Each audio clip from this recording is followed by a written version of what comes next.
ಎಲ್ಲರಿಗೂ ನಮಸ್ತೆ. ನೋಡಿ, ಶಿಕ್ಷಣ ಸಚಿವ ಮಧು ಬಂಗಾರಪ್ಪ ಒಂದು ಪ್ರೈವೇಟ್ ಸ್ಕೂಲ್ ರನ್ ಮಾಡ್ತಾ ಇದ್ದಾರೆ. ಆ ಸ್ಕೂಲ್ ಹೆಸರು ಮಲ್ನಾಡ್ ಇಂಟರ್ನ್ಯಾಷನಲ್ ಸ್ಕೂಲ್ ಅಂತ ಶಿವಮೊಗ್ಗದಲ್ಲಿದೆ. ಆ ಸ್ಕೂಲಲ್ಲಿ ಯಾವ ಸಿಲೆಬಸ್ ಅಲ್ಲಿ ಪಾಠ ಮಾಡ್ತಾ ಇದ್ದಾರೆ ಗೊತ್ತಾ? ಅಲ್ಲಿ ಪಾಠ ಮಾಡ್ತಾ ಇರೋದು CBSE ಸಿಲೆಬಸ್ ಅಲ್ಲಿ. ಒಬ್ಬ ಶಿಕ್ಷಣ ಸಚಿವನ್ ಪ್ರೈವೇಟ್ ಸ್ಕೂಲಲ್ಲಿ CBSE ಪಾಠ ಮಾಡ್ತಾ ಇದ್ದಾರೆ. ಏನಕ್ಕೆ ಅಂದ್ರೆ ಇವ್ರಿಗೆಲ್ಲ ಗೊತ್ತಿದೆ, ಸ್ಟೇಟ್ ಸಿಲೆಬಸ್ ಯೋಗ್ಯತೆ ಇವ್ರಿಗೆಲ್ಲ ಗೊತ್ತಿದೆ, ಅದಕ್ಕೋಸ್ಕರ CBSE ಪಾಠ ಮಾಡ್ತಾ ಇದ್ದಾರೆ. ಮತ್ತೆ ಶಿಕ್ಷಣ ಸಚಿವನ ಮಕ್ಕಳೆಲ್ಲ ಯಾವ ಸಿಲೆಬಸ್ ಅಲ್ಲಿ ಓದಿದ್ದಾರೆ ಅಂದ್ರೆ ಅವರೆಲ್ಲ CBSE ಮತ್ತೆ ಇಂಟರ್ನ್ಯಾಷನಲ್ ಸಿಲೆಬಸ್ ಅಲ್ಲಿ ಓದಿದ್ದಾರೆ. ಏನಕ್ಕೆ ಇವ್ರಿಗೆಲ್ಲ ಗೊತ್ತಿದೆ, ಸ್ಟೇಟ್ ಸಿಲೆಬಸ್ ಯೋಗ್ಯತೆ ಇವ್ರಿಗೆಲ್ಲ ಗೊತ್ತಿರೋದ್ರಿಂದ ಇವ್ರು ಪ್ರೈವೇಟ್ ಸ್ಕೂಲಲ್ಲೂ CBSE ಪಾಠ ಮಾಡ್ತಾ ಇದ್ದಾರೆ. ಅವರ ಮಕ್ಕಳು ಅಷ್ಟೇನೆ CBSE ಇಲ್ಲ ಅದಕ್ಕಿಂತ ಹೈಯರ್ ಸ್ಟ್ಯಾಂಡರ್ಡ್ ಸಿಲೆಬಸ್ ಅಲ್ಲಿ ಓದಿಸ್ತಾ ಇದ್ದಾರೆ. ಸ್ಟೇಟ್ ಸಿಲೆಬಸ್ ಏನಕ್ಕೆ ಇಟ್ಟಿದ್ದಾರೆ, ಏನಕ್ಕೆ ಇಟ್ಟಿದ್ದಾರೆ ಅಂದ್ರೆ ಸ್ಟೇಟ್ ಸಿಲೆಬಸ್ ಮುಂದೊಂದು ದಿನ ನರೇಗಾದಲ್ಲಿ ಕೆಲಸ ಮಾಡಕ್ಕೆ ಕಾರ್ಮಿಕರು ಸಿಗಲ್ಲ, ಅದಕ್ಕೋಸ್ಕರ ಇಟ್ಟಿರೋದು. ಗಾರ್ಮೆಂಟ್ ಅಲ್ಲಿ ಕೆಲಸ ಮಾಡಕ್ಕೆ, ಗಾರೆ ಕೆಲಸ ಮಾಡಕ್ಕೆ, ಬಾರು, ಪೆಟ್ರೋಲ್ ಬಂಕು, ರೆಸ್ಟೋರೆಂಟು ಮತ್ತೆ ಇವ್ರು ಪ್ರೈವೇಟ್ ಸ್ಕೂಲಲ್ಲೆಲ್ಲ ಅಟೆಂಡ್ ಕೆಲಸ ಮಾಡಕ್ಕೆ ಕಾರ್ಮಿಕರು ಸಿಗಲ್ಲ, ಅದಕ್ಕೋಸ್ಕರನೇ ಸ್ಟೇಟ್ ಸಿಲೆಬಸ್ ಇಟ್ಟಿರೋದು.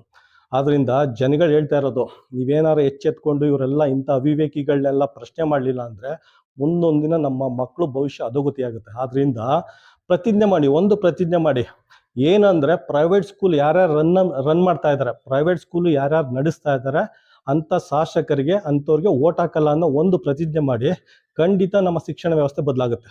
ಮತ್ತೆ ಶಿಕ್ಷಣ ಸಚಿವ ಪ್ರೈವೇಟ್ ಸ್ಕೂಲಲ್ಲಿ ಯಾವ ರೀತಿ ಇನ್ಫ್ರಾಸ್ಟ್ರಕ್ಚರ್ ಇದೆ ಗೊತ್ತಾ? ಇಲ್ಲಿ ನೋಡಿ, ಇನ್ಫ್ರಾಸ್ಟ್ರಕ್ಚರ್ ಯಾವ ರೀತಿ ಇದೆ. ಪ್ಲೇ ಗ್ರೌಂಡ್ ನೋಡಿ, ಮತ್ತೆ ಕ್ಲಾಸ್ ರೂಮ್ ನೋಡಿ, ಆಟೋದ ಮೈದಾನ ನೋಡಿ, ಸೈನ್ಸ್ ಲ್ಯಾಬ್ ನೋಡಿ, ಆಯ್ತಾ? ಮತ್ತೆ ಇಲ್ಲಿ ಪ್ರೈವೇಟ್ ಸ್ಕೂಲಲ್ಲಿ ಈ ರೀತಿ ಮೂಲಭೂತ ಸೌಕರ್ಯ ಇದೆ, ಮತ್ತೆ ಇದ್ರ ಜೊತೆ ಗುಣಮಟ್ಟದ ಶಿಕ್ಷಣ ಇದೆ. ನಮ್ಮ ಸರ್ಕಾರಿ ಶಾಲೆಯಲ್ಲಿ ಯಾವ ರೀತಿ ಇದೆ ಮೂಲಭೂತ ಸೌಕರ್ಯ? ಸರ್ಕಾರಿ ಶಾಲೆ ಮಕ್ಳ ಕೈಲಿ ಬಾತ್ರೂಮ್ ತೊಳಿಸ್ತಾ ಇದ್ದಾರೆ, ಆಯ್ತಾ? ಬಾಳೆಹಣ್ಣು ಕೊಡ್ತೀನಿ ಅಂತ ಹೇಳ್ಬಿಟ್ಟು ಯಾವುದೋ ಒಂದು ಸ್ಕೂಲಲ್ಲಿ ಬಾತ್ರೂಮ್ ತೊಳಿಸ್ತಾ ಇದ್ದಾರೆ. ಮತ್ತೆ ಸರ್ಕಾರಿ ಶಾಲೆಯಲ್ಲಿ ಊಟ ಮಾಡಾದ್ಮೇಲೆ ಮಕ್ಕಳು ಚರಂಡಿ ನೀರಲ್ಲಿ ತಟ್ಟೆ ತೊಳಿತಾ ಇದ್ದಾರೆ, ಇಮ್ಯಾಜಿನ್ ಮಾಡ್ಕೊಳ್ಳಿ. ಮತ್ತೆ ಇನ್ನೊಂದು ಕೋಲಾರದಲ್ಲಿ ಒಂದು ಸರ್ಕಾರಿ ಶಾಲೆಯಲ್ಲಿ ಮೇಷ್ಟ್ರು ಎಂಜಿಲ್ ತಟ್ಟೆ ತೊಳೆಯೋಕೆ ಹೋಗಿ ಸಂಪುಗ್ ಬಿದ್ದು ಮಗು ತೀರೋಗಿದೆ.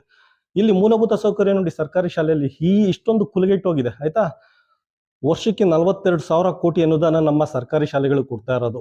ವರ್ಷಕ್ಕೆ 42,000 ಕೋಟಿ ಅನುದಾನ ಅಂದ್ರೆ ಇಮ್ಯಾಜಿನ್ ಮಾಡ್ಕೊಳ್ಳಿ. ಒಂದು ಸ್ಕೂಲ್ಗೆ 1 ಕೋಟಿ ಅನುದಾನ ಕೊಟ್ರೆ 5 ವರ್ಷದಲ್ಲಿ 5 ಕೋಟಿ ಅನುದಾನ ಆಗುತ್ತೆ. 5 ವರ್ಷಕ್ಕೊಂದ್ಸಲ ಹೊಸ ಸ್ಕೂಲ್ ಓಪನ್ ಮಾಡ್ಬೋದು. ಆದ್ರೂ ಏನಕ್ಕೆ ಆಗ್ತಾ ಇಲ್ಲ ಅಂದ್ರೆ ಎಲ್ಲ ನುಂಗಿ ನೀರು ಕುಡಿತಾ ಇದ್ದಾರೆ, ಟಾಪ್ ಟು ಬಾಟಮ್ ಎಲ್ಲ ನುಂಗಿ ನೀರು ಕುಡಿದು ಶಿಕ್ಷಣ ವ್ಯವಸ್ಥೆನ ಅಧೋಗತಿಗೆ ತಂದು ನಿಲ್ಲಿಸ್ಬಿಟ್ಟಿದ್ದಾರೆ. ಆದ್ರಿಂದ ಪ್ರತಿಯೊಬ್ರು ಪ್ರಶ್ನೆ ಮಾಡಿ, ಪ್ರತಿಜ್ಞೆ ಮಾಡಿ, ಯಾವುದೇ ಕಾರಣಕ್ಕೂ ಯಾರ್ಯಾರು ಶಿಕ್ಷಣ ಸಂಸ್ಥೆಗಳ ರನ್ ಮಾಡ್ತಾ ಇದ್ದಾರೆ ಅವ್ರಿಗೆ ಓಟ್ ಹಾಕಲ್ಲ ಅಂತ ಒಂದು ಪ್ರತಿಜ್ಞೆ ಮಾಡಿ, ಮುಂದೊಂದಿನ ನಮ್ಮ ಶಿಕ್ಷಣ ವ್ಯವಸ್ಥೆ ಸರಿ ಹೋಗುತ್ತೆ.